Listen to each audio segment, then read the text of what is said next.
Hey guys, welcome back to another episode in the back of the camper. Just want to remind you guys, if you're wanting a chance at winning some free stuff, send your tournament stories into h.newberryfishing@gmail.com for the story time episodes. If you're not familiar with it, I posted the first one where I used subscriber story a few days ago.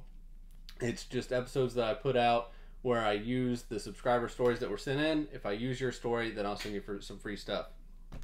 Anyway, on to what we're talking about tonight. I actually posted a video, I want to say might have been a week ago, might have been a little bit longer than that ago. Anyway, it is a breakdown of what you can possibly make money-wise in the BFLs. I did the boater side on the previous video, and I said I was going to do the co-angler side.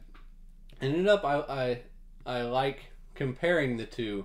So the way that I'm actually comparing what you're making is based on like an hourly wage. So time put in, which would be an 8-hour fishing day for every tournament day and practice day, and then breaking that down of what you could possibly make in the tournament, and then compared to the money put in, and then what you would actually be looking at that you could make hourly. So that's to me is the best way to compare the boater to the co-angler side, because obviously there's going to be different amounts of time. So the boater side, I did 3 days of practice and then the tournament. The co-angler side, I did no practice, just the tournament day, because that's the best way, obviously, on the co-angler side that you could possibly make money, and you don't have to practice on the co-angler side. You totally can show up the night before and have your tackle and everything ready and go out. So I'm going to explain kind of the breakdown of expenses and everything here, and then we'll compare them to the boater side so you guys can just see. I thought that the outcome to this was actually really interesting, because I really didn't know what it was actually going to break down to be.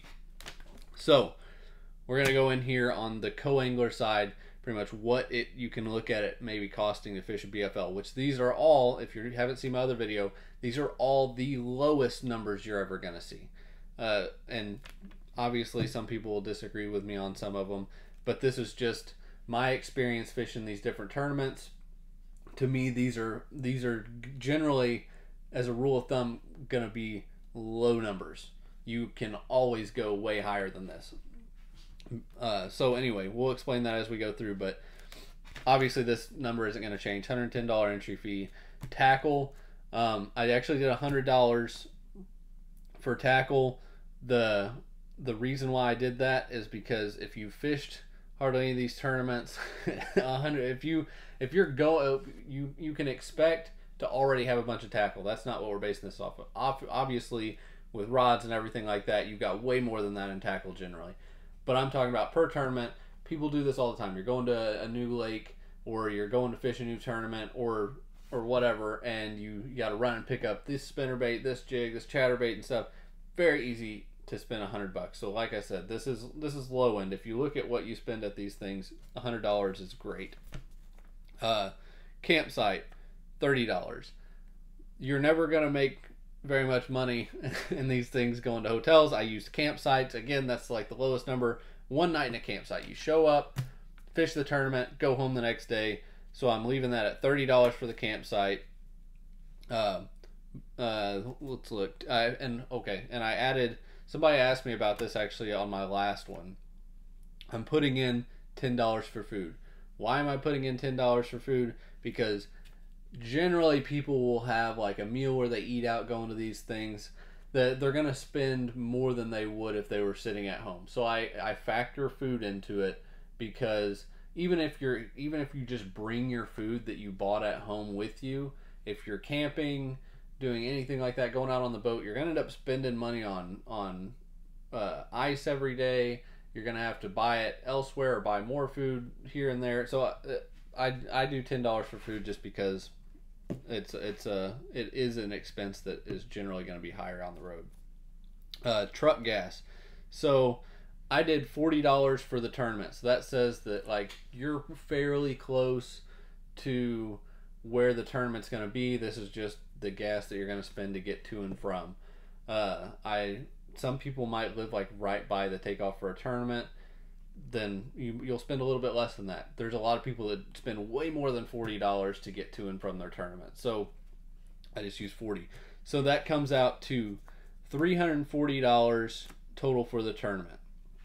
So the tournament that we're looking at is Lake Kiwi. Why am I using Lake Kiwi? Because that's the one I use the boater for. So I can't use a tournament that's going to have 200 entries into it to compare to the Kiwi tournament that I did for the boater side. So we're using the exact same tournament, that way that there's no discrepancies there. Same amount of, and I did count them, same amount of boaters and co-anglers it looked like for that tournament also. So a breakdown of what it costs here, or what you can win here. So to make any money period after expenses as a co-angler in that BFL, you would need to place in 7th place or better.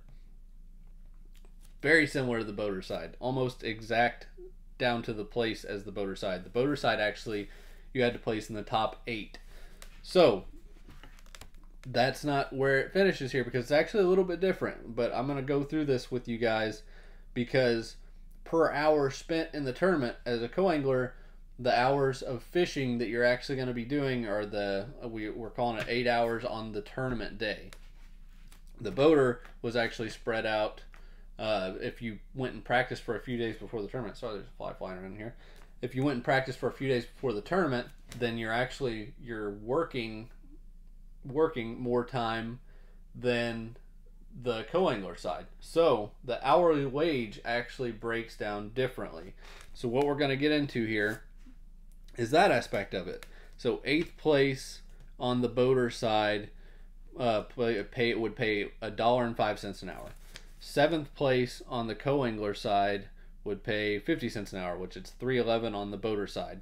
Now here's where it starts to flip-flop, which I thought was kind of the interesting part of it, is why I broke it down this way, because you can actually compare them. Because just saying that you made this much money, one was fishing for 8 hours, one fished for 4 days worth, so a lot more hours.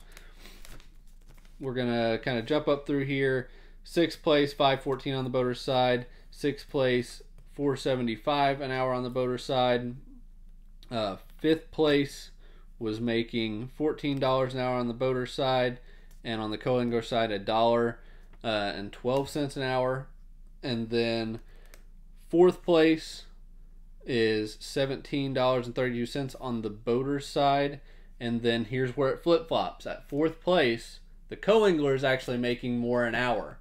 So for your 8 hours put in per hour, you're actually making $17.75 at 4th, and then the boater's making $17.32 an hour. I thought that was kind of an interesting point of this, and it keeps getting way wider than that. So 3rd place, boater is making $17.32 an hour. 3rd place on the co-angler side, with just spending your day up there, if you get 3rd place on the co-angler side, you're actually making $43.50 an hour. So spread starts getting huge here. So 2nd place, boater side, you're looking at $72.97 an hour. The co-angler side, 2nd place, you're looking at making $86.52 an hour. Boater side, 1st place, you're getting $188.61 an hour. Co-angler side, you're making $215.51 an hour. So, just based on the rule of chance, as if you're solely looking at it from that standpoint, just cutting everything else out, the co-angler side is actually more profitable per time spent, because you can do other things with that, with those 3 days leading up to the tournament, where you're specifically just putting in money and not getting anything in return at that point. So pretty much based on the breakdown of this, the co-angler really is making more money, because looking at $9 an hour, $4 an hour, 50 cents an hour, those places are where I wouldn't necessarily care to be making much more. You're looking at making like a couple bucks an hour. But where it really, you're getting up to where you're making a lot more money at the $40 an hour, $80 an hour, $200 an hour, the co-angler's making more money per time put in. So technically, you're better off from strictly an entry fee and money spent to money made back. Co-angler side, you guys make more money than the boaters do. So thought that was interesting. Actually, lead back into the whole thing, I missed one when I was jumping down through there. I put on the co-anglers that you actually, that is factoring in that you give the boater $50 in gas money, which definitely the BFLs that doesn't happen all the time. I went actually a little bit higher side on that. I feel like more so when I went to when I was fishing the like Toyotas and the Opens, there was more people that gave me $50 then. But $50 is pretty much if you guys were splitting gas and you burned quite a bit that day or whatever. Which I've had a couple co-anglers give me $50, but not a ton. Most of the time it's like around like $20 or something. I feel like in the BFLs is generally what people were giving me. So I went probably a little high side on that, but again, that's $30 extra compared to if you gave your boater $20 for gas. I forgot I skipped over that point. But anyway, the gist of this video is that with these really basic numbers that are the same on each side, that it is more profitable to go there if you're just in it to try to make money off the entry fee, which we all know that if you're fishing these things, you're generally not in it for the money. You're trying to have fun at a bass fishing tournament. You're trying to make it up to the regionals or qualify for the All-American and things like that. The straight BFL tournaments, generally, anybody that's broken it down knows that this is not a money making thing. This is totally, you need to go into it with the idea that you're not coming out of this thing rich. This is money. Hopefully you get your money back is what you can hope for. But anyway, thanks for watching the video, guys. Subscribe to the channel. See you guys on the next one.